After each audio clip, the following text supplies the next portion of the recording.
ഓം നാരായണം നമസ്കൃത്യ നരം ജൈവ നരോത്തമം ദേവീം സരസ്വതിം വ്യാസം തതോ ജയമുദീരയേത്. എല്ലാവർക്കും നമസ്കാരം. മഹാഭാരതം ആദിപർവം ദേവയാനിയും ശർമ്മിഷ്ഠയും. കാലം മുന്നോട്ട് പോയി. ദേവയാനി അവിവാഹിതയായി തന്നെ തുടർന്നു. അവളുടെ മനസ്സിൽ നിന്ന് കഥനെ പറ്റിയുള്ള മധുരസ്മരണകൾ ഒന്നൊന്നായി കൊഴിഞ്ഞു വീണു. അവസാനം അവൾ കഥനെ തന്നെ മറന്നു. ഒരു ദിവസം ദേവയാനിയും അസുരരാജാവായ വൃഷപർവാവിൻ്റെ പുത്രി ശർമ്മിഷ്ഠയും തോഴിമാരും കൂടി മനോഹരമായൊരു സരസിൽ നീന്തി കുളിക്കുകയായിരുന്നു. അവർ വസ്ത്രമെല്ലാം കരയ്ക്ക് അഴിച്ചു വെച്ചിട്ടാണ് കുളിച്ചുകൊണ്ടിരുന്നത്. അപ്പോൾ ഒരു വലിയ കൊടുങ്കാറ്റടിച്ചു. കരയ്ക്കിരുന്ന വസ്ത്രങ്ങൾ പറക്കാൻ തുടങ്ങി. വസ്ത്രങ്ങൾ പറന്ന് നഷ്ടപ്പെടാതിരിക്കാനായി യുവതികൾ കരയ്ക്ക് കയറി. ചിന്നിച്ചിതറിയ വസ്ത്രങ്ങളിൽ ദേവയാനിയുടെ വസ്ത്രമാണ് ശർമ്മിഷ്ഠയുടെ കയ്യിൽ കിട്ടിയത്. അവൾ അത് ഉടുത്തു. ദേവയാനിക്ക് ശർമ്മിഷ്ഠയുടെ പ്രവൃത്തി തീരെ ഇഷ്ടപ്പെട്ടില്ല. അവൾ ചോദിച്ചു, "ഈ ശർമ്മിഷ്ഠേ, നീ എന്താണ് കാണിച്ചത്? ഗുരുപുത്രിയായ എൻ്റെ വസ്ത്രമെടുത്തത് ശരിയായോ? അല്ലെങ്കിലും അസുരപുത്രിയായ നീ ഇപ്രകാരം മര്യാദകേടെ പ്രവർത്തിക്കൂ." ഇത് കേട്ടപ്പോൾ ശർമ്മിഷ്ഠ കോപം കൊണ്ട് വിറച്ചു. അവളുടെ അഭിമാനത്തിന് ക്ഷതം സംഭവിച്ചതായി കരുതി അവൾ ദേവയാനിയെ കണക്കിന് ശകാരിച്ചു. അവൾ പറഞ്ഞു, "നിന്റെ അച്ഛൻ ഒരു തെണ്ടിയല്ലേ? നിത്യവും എൻ്റെ അച്ഛനെ കുമ്പിടുന്ന അയാളും നീയും ജീവിക്കുന്നത് എൻ്റെ അച്ഛൻ തരുന്ന സഹായം കൊണ്ടല്ലേ? ഇരപ്പാളിയായ നീ രാജകുമാരിയായ എന്നോട് എതിർക്കുന്നോ?" ദേവയാനിക്ക് ഈ വാക്കുകൾ സഹിച്ചില്ല.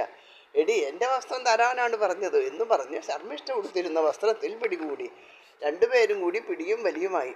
അവസാനം ശക്തിയായ ശർമ്മിഷ്ഠ ദേവയാനിയെ അടുത്തുണ്ടായിരുന്ന ഒരു പൊട്ടക്കിണറ്റിൽ തള്ളിയിട്ടിട്ട് മറ്റുള്ളവർ മൊത്ത കൊട്ടാരത്തിലേക്ക് മടങ്ങി.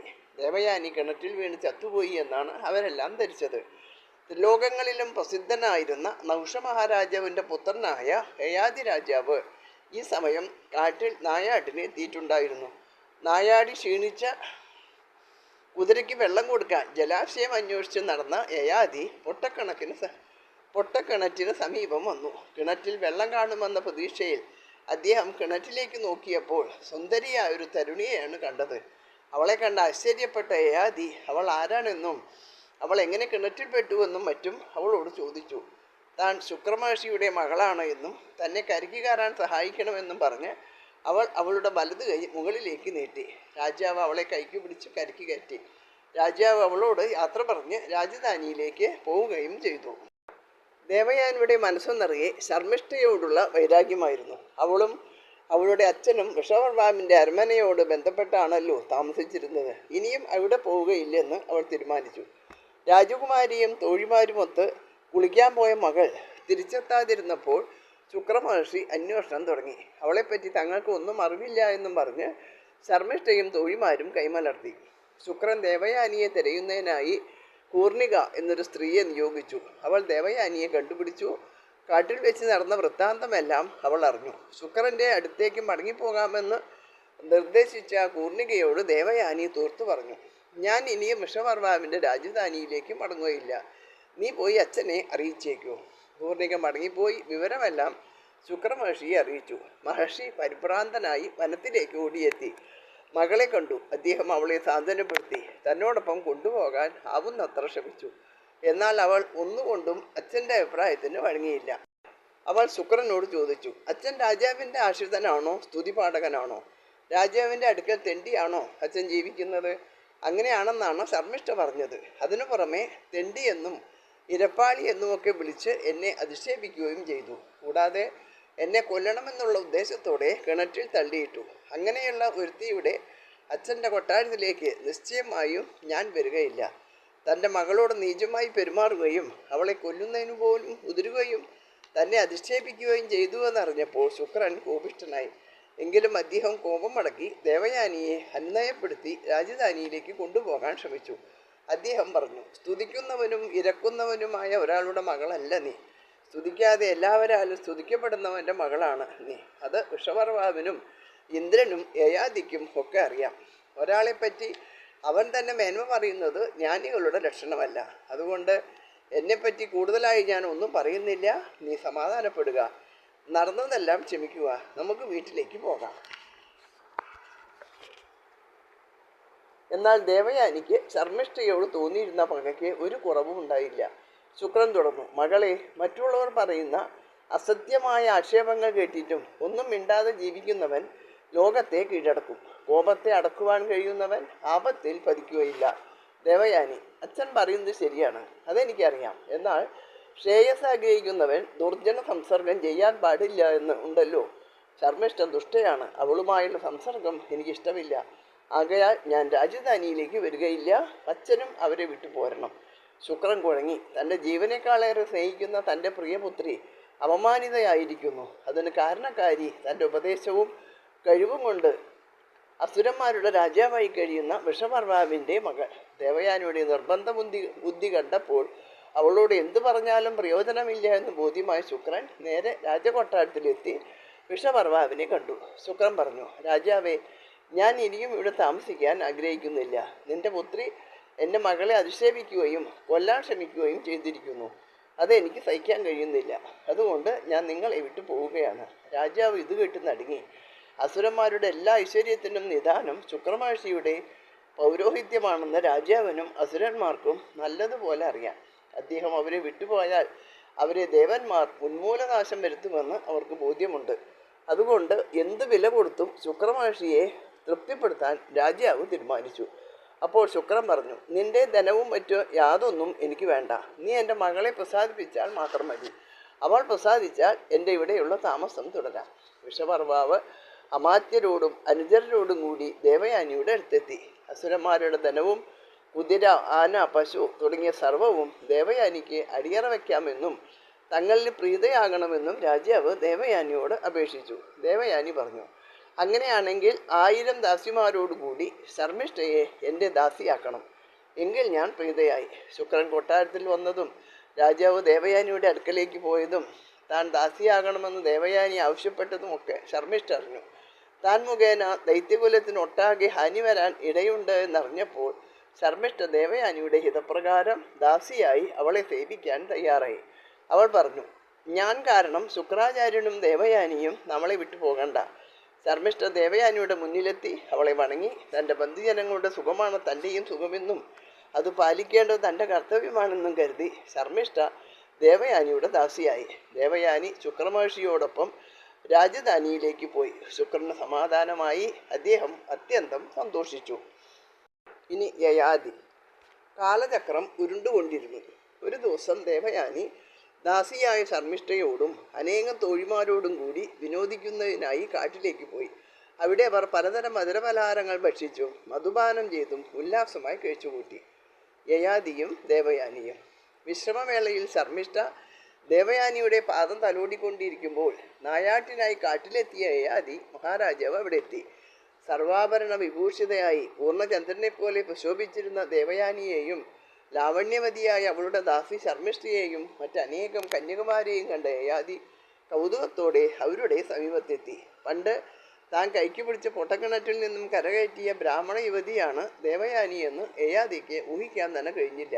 മറ്റേതോ രാജകുമാരിയാണ് എന്നാണ് അദ്ദേഹം ധരിച്ചത്. എന്നാൽ ദേവയാനിക്ക് യയാതിയെ കണ്ടയുടൻ തന്നെ ആളെ മനസ്സിലായി. അവൾ എഴുന്നേറ്റ് അദ്ദേഹത്തെ ഉപചരിച്ച് കുശലപ്രശ്നം ചെയ്തു. അവളുടെ അനിതര സാധാരണമായ സൗന്ദര്യവും മൃദുഭാഷണവും കുലീനത്വവും യയാതിയെ വല്ലാതെ ആകർഷിച്ചു.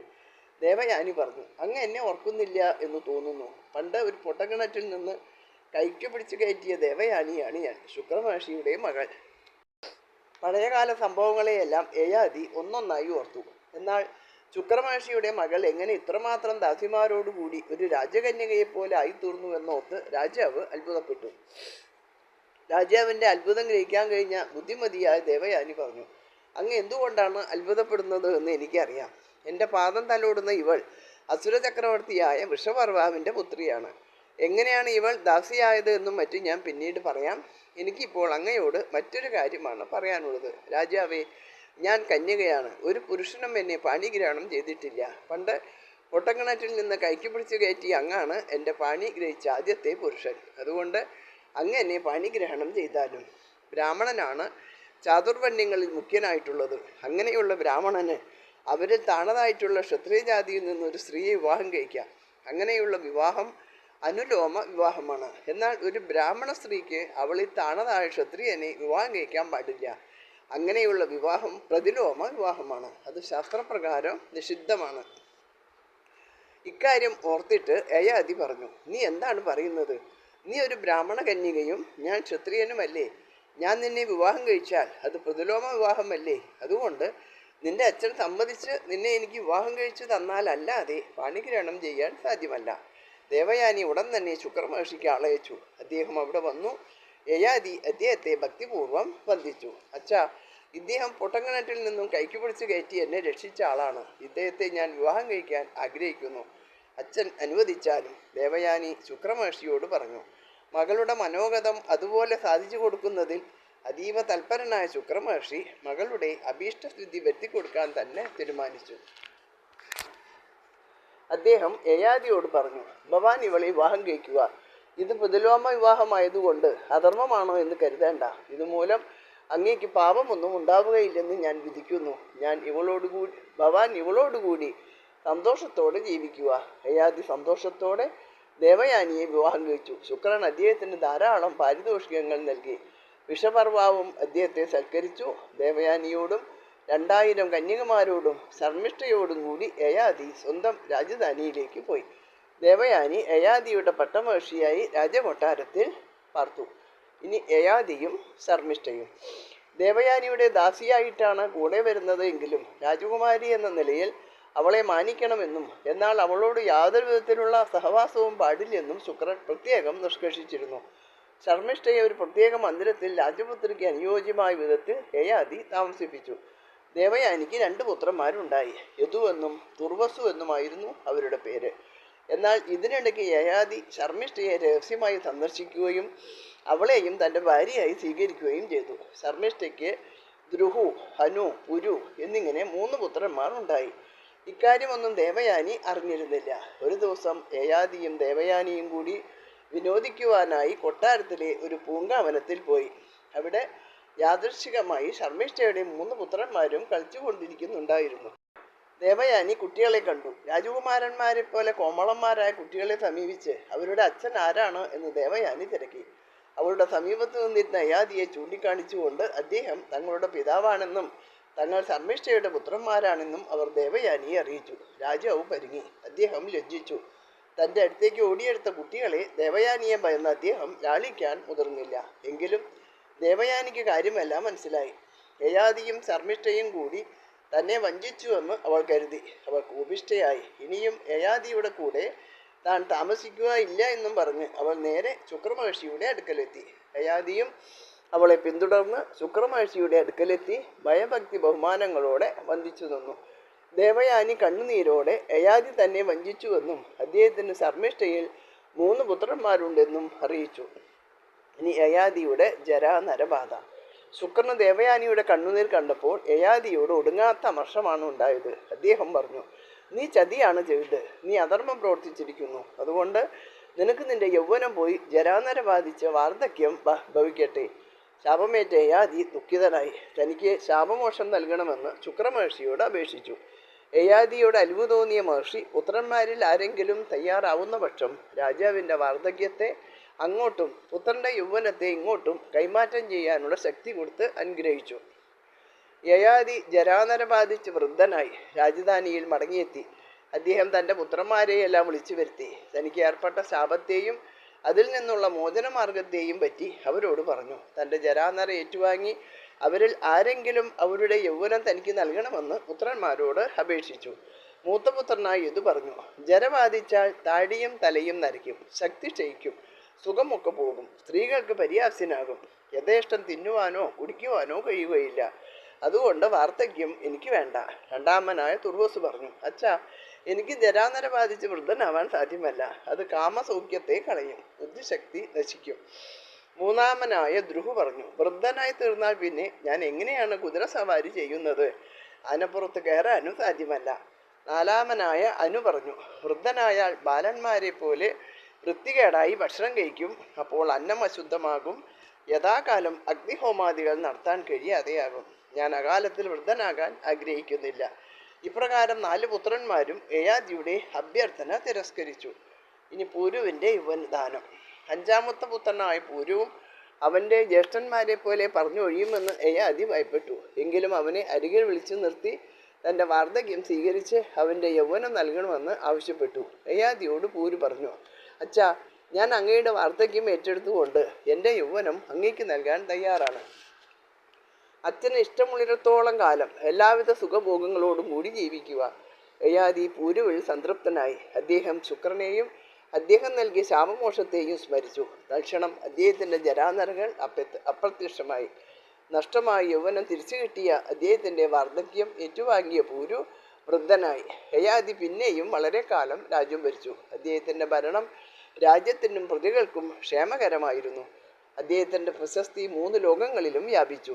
അദ്ദേഹത്തിന് ഇന്ദ്രന് തുല്യമായ പദവി തന്നെ ലഭിച്ചു. വളരെ വർഷങ്ങൾ കഴിഞ്ഞപ്പോൾ അദ്ദേഹത്തിന് ജ്ഞാനോദയം ഉണ്ടായി. വിഷയസുഖങ്ങളിൽ ആസക്തി, അതായത് തൃഷ്ണ ഉണ്ടാകുന്ന ഒരാൾക്ക് അത് വീണ്ടും വീണ്ടും വർദ്ധിക്കുകയല്ലാതെ കുറയുകയില്ല എന്ന് അദ്ദേഹം മനസ്സിലാക്കി. തൃഷ്ണയെ നശിപ്പിക്കുകയാണ് ഒരുവൻ ജീവിത ലക്ഷ്യമായി സ്വീകരിക്കേണ്ടത് എന്ന് അദ്ദേഹത്തിന് ബോധ്യമായി. യയാതി പൂരുവിനെ വിളിച്ച് തൻ്റെ യൗവനം അവന് നൽകിയിട്ട് വാർദ്ധക്യം തിരിച്ചു വാങ്ങി. പൂരുവിനെ രാജാവായി അഭിഷേകം ചെയ്തു. അതിനുശേഷം സംസാര സാഗരത്തിൻ്റെ മറുകരെത്തുന്നതിനായി കാട്ടിൽ പോയി തപസ് ചെയ്തു. തപോനുഷ്ഠാനങ്ങളെ കൊണ്ട് സുഹൃതം സമ്പാദിച്ച് യഥാകാലം യയാതി സ്വർഗസ്ഥനായി. യയാതിയുടെ മൂത്തപുത്രനായ യദുവിൻ്റെ വംശപരമ്പരയാണ് യാദവന്മാർ.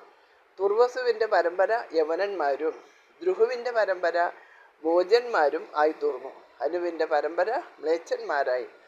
പൂരുവിൻ്റെ പരമ്പരയാണ് പൂരുവംശം. ഈ പരമ്പരയിൽ പ്രശസ്തന്മാരായ പല രാജാക്കന്മാരും ഉണ്ടാവുകയും പൂരുവംശത്തിൻ്റെ ശക്തി പാരാകെ പരക്കുകയും ചെയ്തു. പൂരുവംശ പരമ്പര എന്ന ഭാഗം നാളെ. എല്ലാവർക്കും നമസ്കാരം.